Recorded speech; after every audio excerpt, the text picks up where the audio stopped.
Professor M.A. Dhaky focuses on the monumental Encyclopedia of Indian Temple Architecture project, located first at the American Academy of Banaras in Varanasi and next in the American Institute of Indian Studies, Gurgaon, and also Delhi.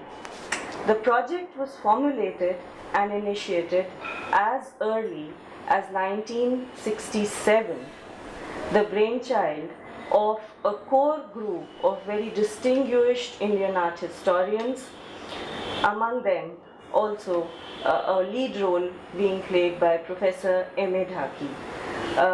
The project, now reaching close to a half a century of time from 1967 to 213, has been envisaged on a very large scale, involving the documentation and the creation of a photographic archives of temples all across India, their systematic analysis in a spatio-temporal framework, giving the historical context and background in brief, also correlating these with a very vast corpus of medieval Vastu Shastras, the architectural treatises, largely spearheaded again by Professor M.A. Dhaky.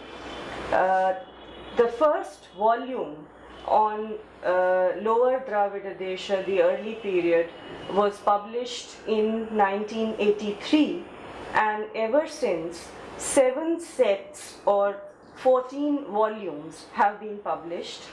The last in the series is not exactly a glossary, but a kind of a what Professor Dhaky terms as Shri Dravida Devalaya Vastu Paribhasha Pragnapti, a complete rationale of the temple as it is structured, is still due to be published. It is in progress, and this is what occupies Professor Dhaky alongside his other projects at the moment.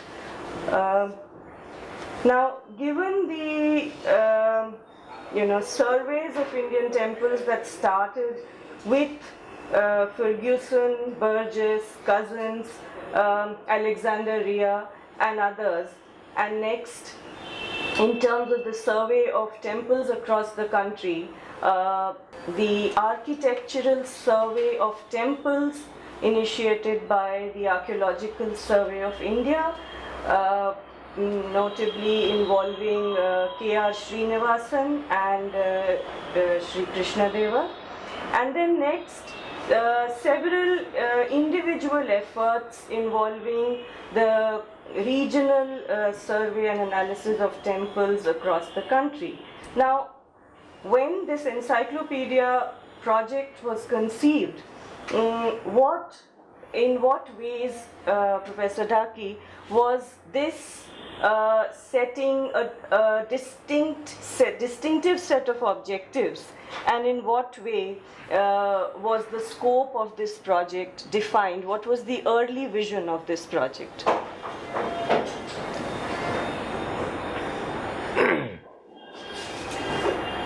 A committee formed by 5 or 6 eminent Indian scholars was formulated sometime in 1966, which recommended to work out a project on the Dictionary of Indian Temple Architectural Terms. At that time, I had been working in the Department of Archaeology, Government of Gujarat, and the committee decided to invite me to work on this project. At that time, Dr. Pramod Chandra of the University of Chicago, with the help of the Smithsonian Institution of the United States, was planning to found the American Academy of Banaras in Banaras. And I was invited to discuss things with Dr. Pramod Chandra. It was decided that I may be my services may be asked to government of Gujarat to give it on loan,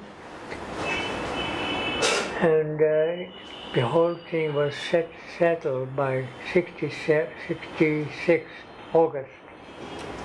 I joined Banaras, the academy, and we started working on it.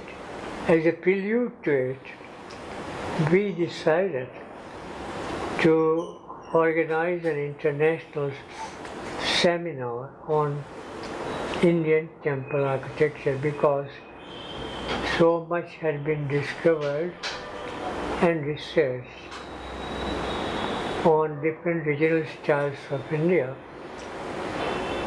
just to get the information which could be useful in documenting the actual buildings.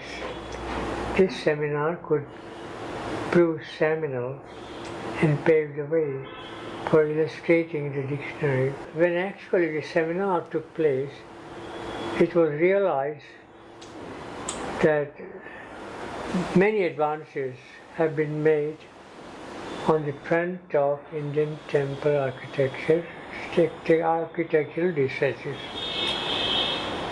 So we decided to document, not only to document, but enlarge the scope of the dictionary and convert it into encyclopedia,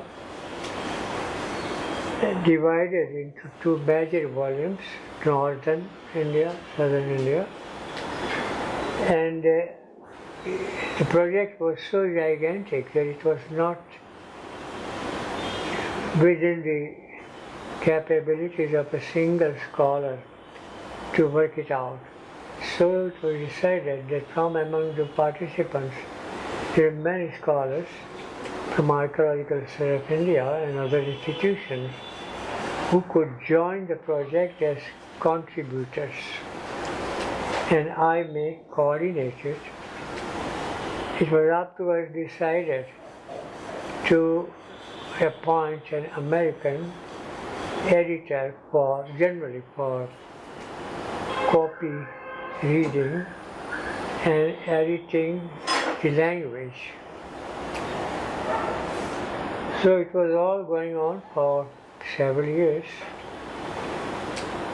and had it not been certain circumstances, some unnecessary alterations in the project suggested by some quarters, I think project by now would have been concluded as per its original planning.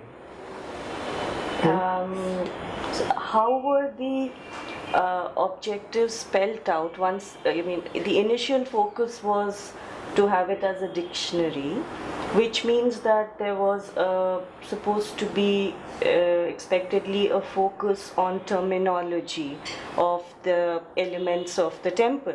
And then once the scope was expanded to convert it into an encyclopedia, how was the formatting of this encyclopedia and its larger objectives? What essentially was supposed to be part of it, and what aspects of the temple would be excluded?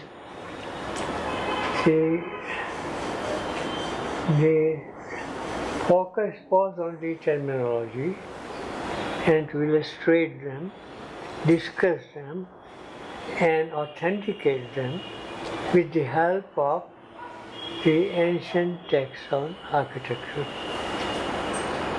But how to apply these terms to the actual monuments when you describe them was equally essential, which is why the scholars were invited who would use these terms in their description, and essay parts will give the latest information on the status of research and knowledge on the front of Indian temple architecture.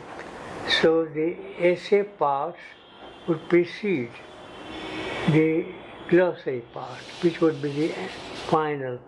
Northern and southern being very different corpus, even though they were in Sanskrit, but the terminological words, they are apart from each other. They are very little common things, so one has to use terms appropriate as per, as you discussed the regional stars. So the terms appropriate for that region, that was the idea, in order to standardize everything, because there was a lot of confusion in the usage of terminology. Ancient, modern, Eastern, Western, Southern, everything hodgepodge. So everything had to be sorted out on the terminological front and standardize the usage, which is why it is called encyclopedia. You have to prove the meaning with the help of the text and to demonstrate how these are applied. That was to be done in the essay parts. Yeah. So it was a very comprehensive, though enormous project. Now, two issues arise from what you just told us about the initial conception of the volume. The first one, which you very succinctly summed up, is that the terms that are used earlier, that there was a lot of confusion between the terms that are used and the region to which it is applied on the one hand, and the terms that are used and the temporal framework. So whether it is ancient or early medieval or medieval, and that terms were being used loosely, so to say. Now, to streamline that and to make a term of an architectural element appropriate to the region and to the time to which it belongs, how did, since you, we all know, were the brain behind the architectural terminology and the treatises, so how did you envisage, how did you select these texts, and in the volumes of the encyclopedia that are already published, is there a specificity of the use of term? Say for Western India you have used a certain set of texts, and for Southern India another set. Is that how you have approached it? First of all, there wasn't very clear knowledge about the texts themselves, where they exist, how many texts are there. The initial effort, the first thing was to collect the transcripts from the manuscripts of the unpublished works on architecture. Published one, of course, we had collected in our library. So I searched them in different libraries, for instance, Asiatic Society of Calcutta or Bengal. Asiatic Society of Bengal. Yeah. Then Oriental Institute, MS University of Baroda. And the Saraswati yes, Government Manuscripts Library, Chennai, Madras. And Saraswati Mahal Library, Tanjavur. French Institute of Indian Indology in Pondicherry, and so forth. and private collections of Sampuras and like Of that. some of the sculptor families. Yes. Okay. Now, the terms were to be abstracted from all those published and unpublished ones. To understand their connotations, then synonyms have to be intellected and arranged, and the choice had to be made which of the synonyms should be standardized in actual application, in usage. In the encyclopedia. Of course. Yes. And earlier efforts had been made to prepare such a dictionaries, for instance by P.K. Acharya, Right. which is a highly confused work based only on a very late Vastu Shastra Manasara, and he didn't understand the meaning of several terms because he had never done field work. So this was purely theoretical and purely based on the Manasara. Manasara alone. Yes. And of course he quoted in the dictionary other texts like Mayamata, but he never understood correctly the connotations of several terms, and the drawings, a few bigger, were all of Western architecture, Greek and Roman and Venezuela. So, okay. So using the terms in the Manasara, tallying them at times with some other texts such as the Mayamata, which is much earlier than the Manasara, and then using the drawings of Greco-Roman architecture or some other Western styles of architecture. Now, that was the state of research for architectural terms as encapsulated in P.K. Acharya's work. But beyond that, were there other published architectural there was a treatises? critical study, I think with translation by Malaya, on another late text, southern one, Tantra Samuchaya. Okay. And he of course was much more well informed than Acharya, but he gave no illustrations, drawings, or by way of photographs. So he simply translated the terms. In most cases his understanding was accurate, and K.R. Srinivasan largely used Malaya's work when he was the superintendent of archaeology temples of the project South India. So in other words, K.R. Srinivasan's writing on Dravidian temple architecture, the terminologies used are based through Malaya's work on the Tantra Samuchaya, which is datable to... Which is a later one text. Secondly, because he had done field work, his understanding was clearer than that of even Malaya.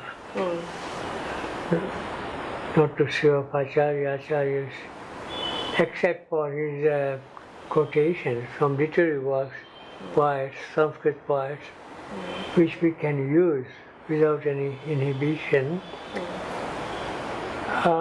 I didn't find his work very serviceable in preparing our own corpus. Whose work? Acharya. Acharya's work, yes. Okay. So now when you prepared the corpus for the first 2 volumes were on the lower Dravida Desha early period.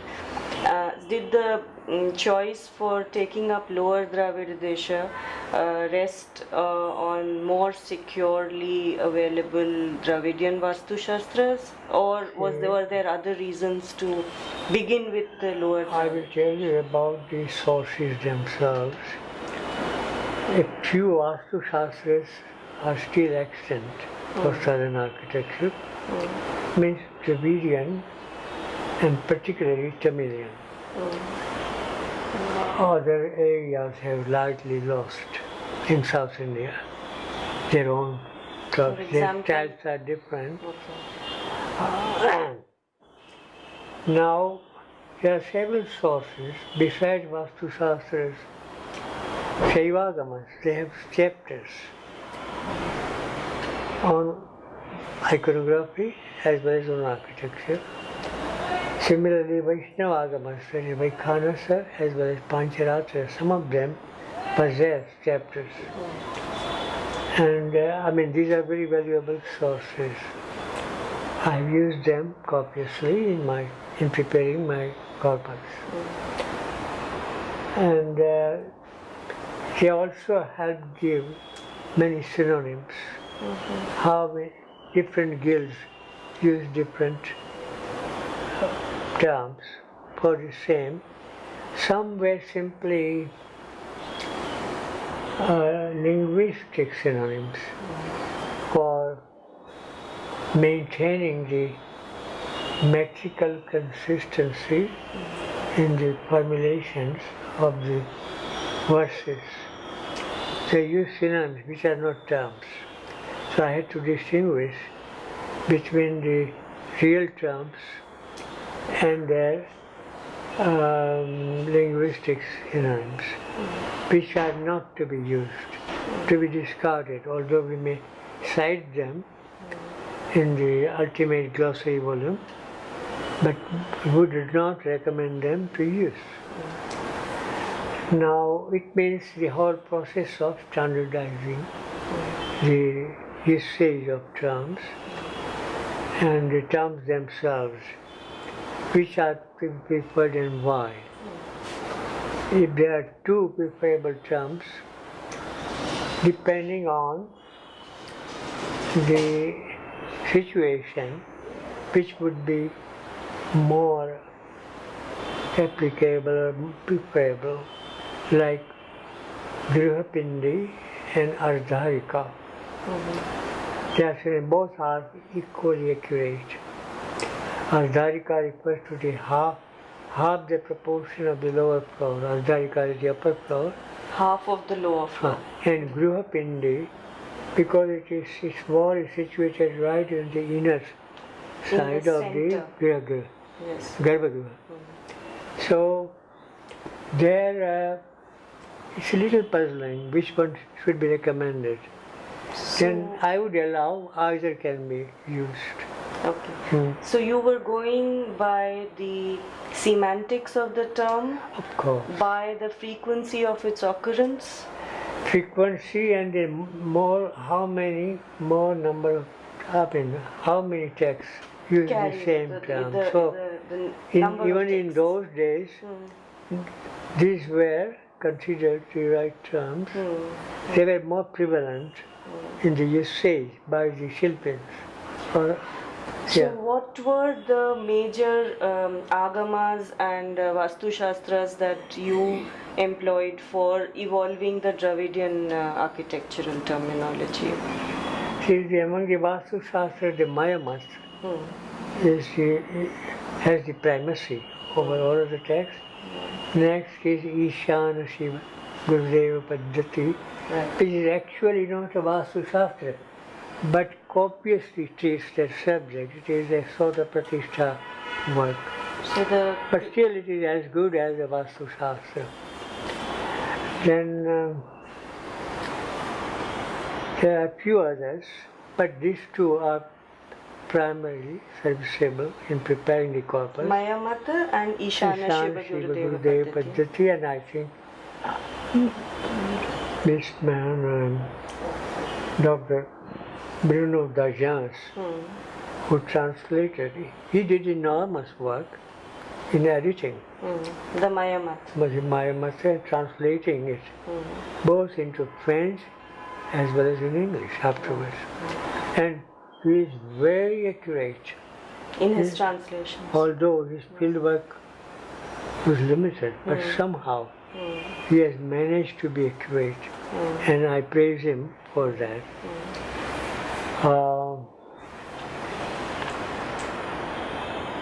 What about the Kami Kagam? No, the I Kashyapa will tell Shilpa? Kami Kagam, yes. Kami Kagam, Suprabhedagam. From all of them, we have extracted the data, terms data. And then from the Vaikhan Sagam, Marichi Samhita is the most useful, Kashya Jnana Khand, particularly, yes. Well, in all, I think, for the southern architecture, you have many textual terms, textual works available. In the list given or extracted from different sources, there were 100 texts, of which 32 are available today. It's sufficient. And you used a range of these Dravidian Vastu texts. Whatever was available through manuscripts, through published sources and through manuscripts. Now, but it was sufficient. Yes, of course. The one interesting point emerges that when this kind of a very, it was a very massive project, a lot of teamwork involved in, field documentation. There were then people traveling with you. There was a photography unit. There were draftsmen working with you. And then there was this major work on terminology, which was largely resting on your shoulders. Of course, even the field work was, you were the person directing the entire enterprise. But when this kind of a massive effort was undertaken, did it inspire Indologists to take up more seriously the task of editing the Shilpa and Vastu texts? Were more such... Well, the question is, editing is one thing, understanding is one other. When you edit, you need the help of a Sanskrit Pandit. And it's a separate effort. You can't do simultaneously two things. What I chose from the manuscript, the accuracy of grammar has to be determined, grammar and meter, metrical consistency. So I got the help from Professor Harivallabh Bhai, who was expert on Sanskrit and Prakrit. He, and also one person on our staff, one of my colleagues, photo archivist Sharma, who had learned Sanskrit from the Gurukulas. So his Sanskrit was phenomenally good. So these two scholars helped me there. Because I can't claim knowledge of Sanskrit even when I understand. By just reading hundreds and hundreds of verses, also from the literature, non-technical, somehow I began to understand. And if there is, see, books, works on philosophy, darshan, their commentaries were there, they also I would read. See, after all, Sanskrit is our, the present days Northern Indian language's great grandmother. It won't fail. You can go back. You can go back to Apabhramsha, Prakrit, Sanskrit. Sanskrit is closer to us today because we have chosen many vocables for our modern language. So we know, we are familiar. It's a question of grammar. See? And you go on reading and you will understand.